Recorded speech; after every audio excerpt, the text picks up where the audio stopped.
యూట్యూబ్లో సోషల్ మీడియాలో హల్చల్ చేస్తుంది. ఇది నేను చెప్పాలో లేదో తెలియదు, కానీ ఒక మీడియా అడిగింది కాబట్టి తప్పించుకుపోవలసినటువంటి ఆవశ్యకత కూడా లేదు. కాబట్టి నా మనసులో ఉద్దేశం స్పష్టంగా మీ ద్వారా నేను ప్రజలకు తెలియజేస్తాను. ఈ తూర్పుగోదావరి జిల్లాలో లేఖలు రాసే సాంప్రదాయం ఎప్పటి నుంచో చూస్తున్నాను. కాకపోతే అది ప్రతిపక్షాల్లో ఉన్నటువంటి వారు, అధికార పార్టీ వారికి లేఖలు రాసేవారు ఒక సామాజిక వర్గం, ఒక ఉద్యమ నేత.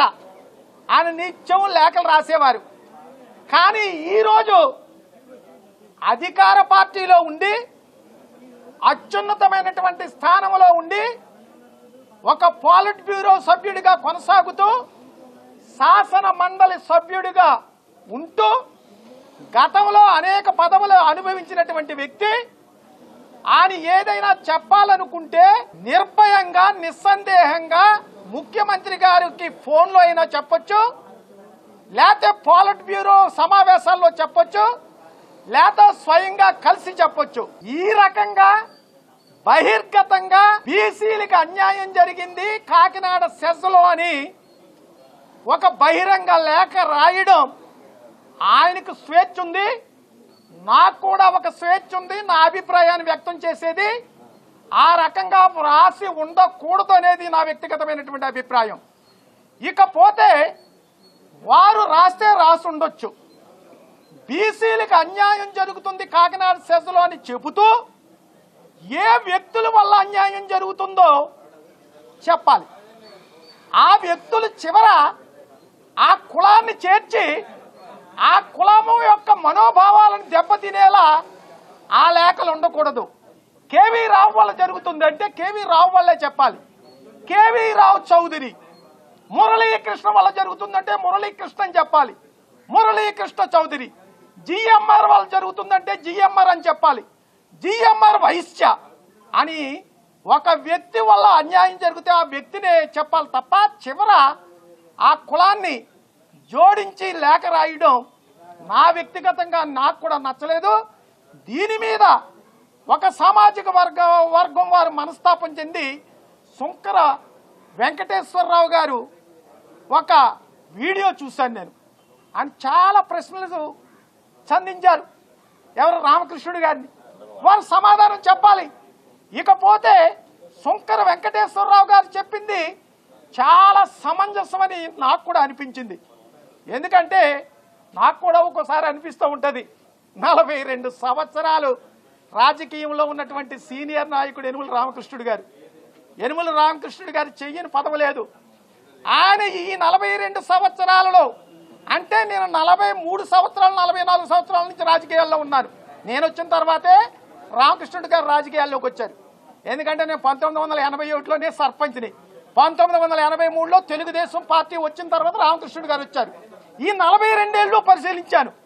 ఏనాడైనా యనుమల రామకృష్ణుడు గారు బీసీలు ఉద్యమాల్లో పాల్గొన్నారా, బీసీ ఉద్యమాలు చేపట్టారా, లేకపోతే బీసీల గురించి మాట్లాడినటువంటి సంఘటనలు నాకు కూడా ఎక్కడా కనపడలేదు. ఈవేళ కొత్తగా కాకినాడ సెస్లో మరి బీసీలకు అన్యాయం జరిగిందని చెబుతున్నటువంటి రామకృష్ణుడు గారు నేను సూటిగా ఒకటే అడుగుతున్నాను. ఆవేళ వైఎస్ రాజశేఖర రెడ్డి గారు ఈ సెస్ శ్రీకారం చుట్టారు. అప్పుడు ప్రతిపక్షంలో ఉన్నారు రామకృష్ణుడు గారు. అప్పుడు ఎందుకు నోరు మెదపలేదు రామకృష్ణుడు గారు అని నేను అడుగుతున్నాను. ఆ తర్వాత అధికారంలోకి వచ్చిన తర్వాత కేబినెట్లో మరి ఆమోదించారు. ఆ కేబినెట్లో ఆమోదించినప్పుడు ఈయన ఎందుకు వ్యతిరేకించలేదని నేను అడుగుతున్నాను. కాబట్టి దయచేసి ఇటువంటి లేఖలు రాయటం అధికారంలో ఉండి కరెక్ట్ కాదు. ఒకవేళ లేఖలు రాసినా ఆ కులాలని చివర తగిలించి రాయటం కరెక్ట్ కాదు. నేను ఒకటే అడుగుతున్నా, నిస్సందేహంగా ఉన్నట్లు మాట్లాడే వ్యక్తిత్వం నాది. నేను ఏ కులానికి వ్యతిరేకం కాదు. నేను ఇప్పుడే మాట్లాడాను. ఈ తూర్పుగోదావరి జిల్లాకు వచ్చేసరికి సామాజిక వర్గాలు చూస్తే ఒకటి అగ్ర కులాల్లో కాపు సామాజిక వర్గం, వారి మంత్రి పదవి కోరుకోవడంలో తప్పులేదు. ఎప్పుడు ఏ పార్టీ అధికారంలోకి వచ్చినా వారికి మంత్రి ఇస్తూ ఉంటుంది. ఇక బీసీల్లో పెద్దన్న పాత్ర పోషించి సామాజికంగా అధిక సంఖ్యలో ఉన్నది చెట్టి బలిజలు. ఈ చెట్టి బలిజలకి ఈనాటి వరకు కూడా మంత్రి రాకపోవడానికి కారణం ఎవరు? ఒక్క సాటి అంటే యాదవులకి మేము వ్యతిరేకం కాదు, ఏ కులానికి వ్యతిరేకం కాదు, అది ఇంకొక చోట వారు పొందవచ్చు. ఈ జిల్లాకు వచ్చేసరికి చెట్టి బలిజ సామాజిక వర్గాన్ని కానీ మిగతా సామాజిక వర్గాలు వెనుకబడే కులాలను కానీ అనగద్రొక్కే ప్రక్రియ వారే చేశారని ఒక వాదన కూడా ఉంది సమాజంలో.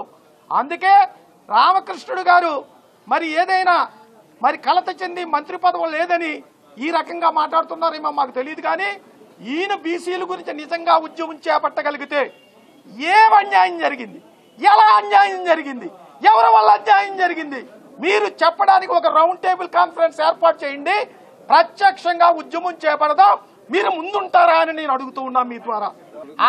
ఆయనకి గవర్నర్ రాలేదనో మంత్రి లేదనో ఏదైనా ఆలోచనతో ఈ విధంగా మాట్లాడుతున్నారా లేదా అనేది నన్ను అడిగితే నేను చెప్పలేను.